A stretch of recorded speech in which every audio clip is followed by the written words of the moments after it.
I'd never even heard of the book. And Dino called me and said, "Do you know about this book?" And I said, "No, I never heard of it." And I thought he said June instead of Dune. And so I read it, and I had a meeting with Dino, and I liked him right away. I didn't know if I would like Dino, and I loved the book, and so we, started working together.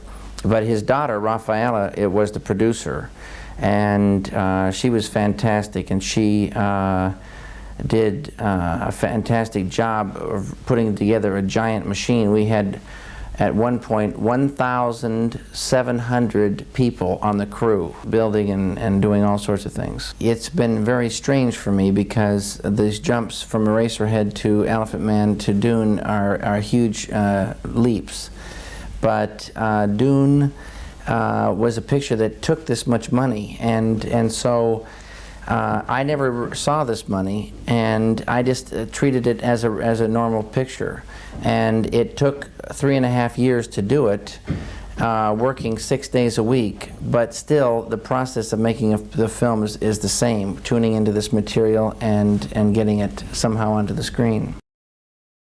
I didn't read science fiction.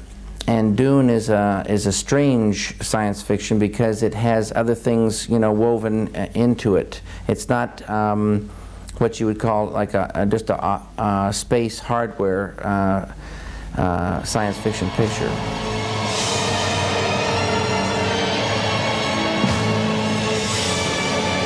When you sort of try to tune into the material, you sort of feel what this essence is.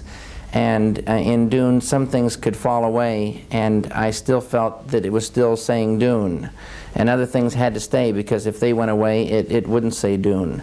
And so I just tried to tune into the material and be true to the book and get it down to a realistic length. It took a long time. It was a year and a half working on the script, and then many rewrites in the middle of shooting to make things more understandable. And I was always finding these little pieces of this puzzle. Suddenly I'd realize some part was missing and have to fix something.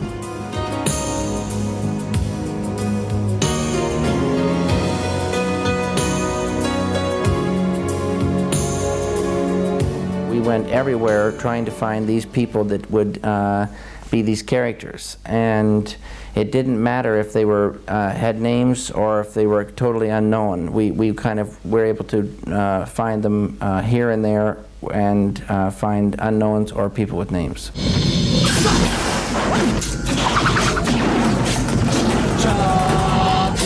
It's hard to find someone who has certain qualities in one person, and those qualities are a quality of innocence, a quality of strength, and that could go into leadership, a quality of intelligence in the eyes, and a sort of a spiritual quality on top of that.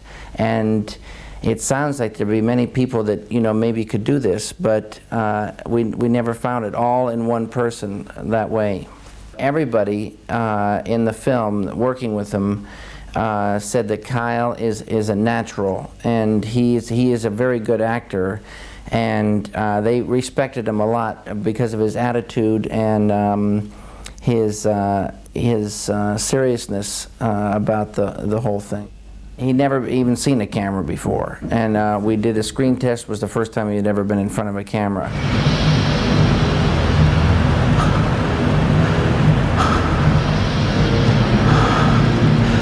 I didn't want Sting because he was a rock star, and then I saw him in a film called Brimstone and Treacle, which I don't think has come to France, but it's a British picture, and I saw him, and I saw this, I said, he's got to be, he's perfect for this character.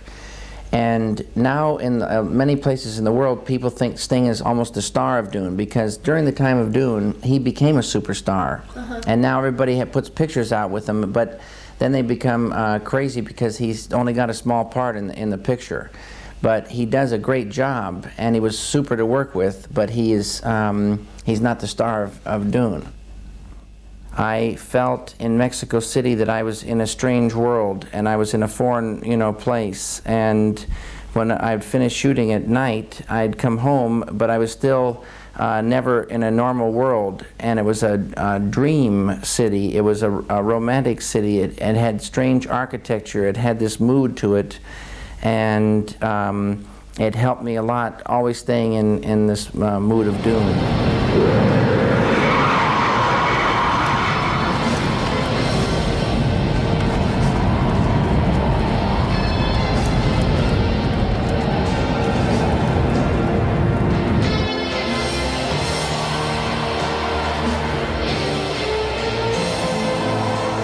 David Paich of Toto came down to Mexico and I talked with him. And when you're sitting with someone talking to them, you start seeing things. And in David Paich, I saw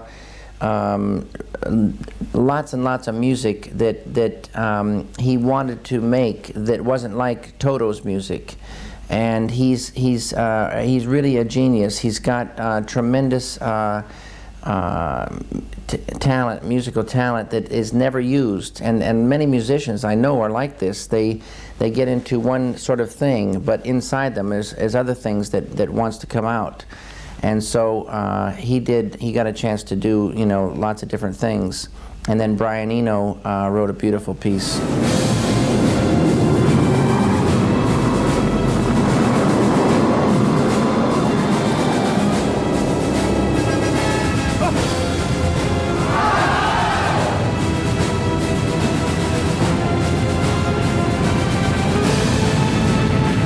So many of the scenes involved special effects, optical effects, and those sequences were storyboarded.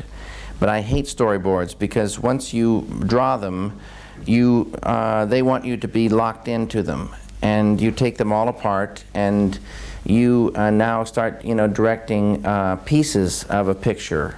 And then at the very end, all these pieces are supposed to, fit together. But it's very frustrating because maybe somewhere in the middle you want to change some of these pieces.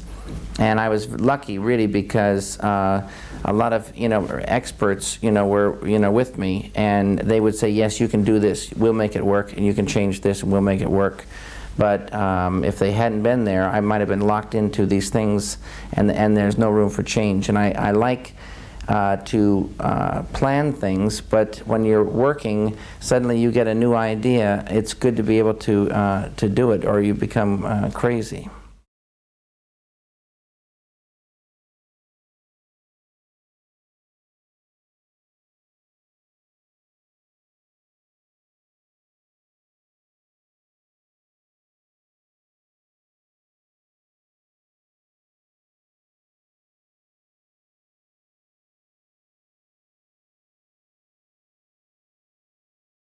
Hey guys, it's Lisa here with your daily dose of movie extras. To depict the weightlessness of space in his visual masterpiece 2001: A Space Odyssey, Stanley Kubrick attached his actors to wires hanging from the top of the sets while placing the cameras at angles which hid the wires from sight. Now you can understand why they call it a masterpiece. Now click here below to subscribe or on the side for more great content.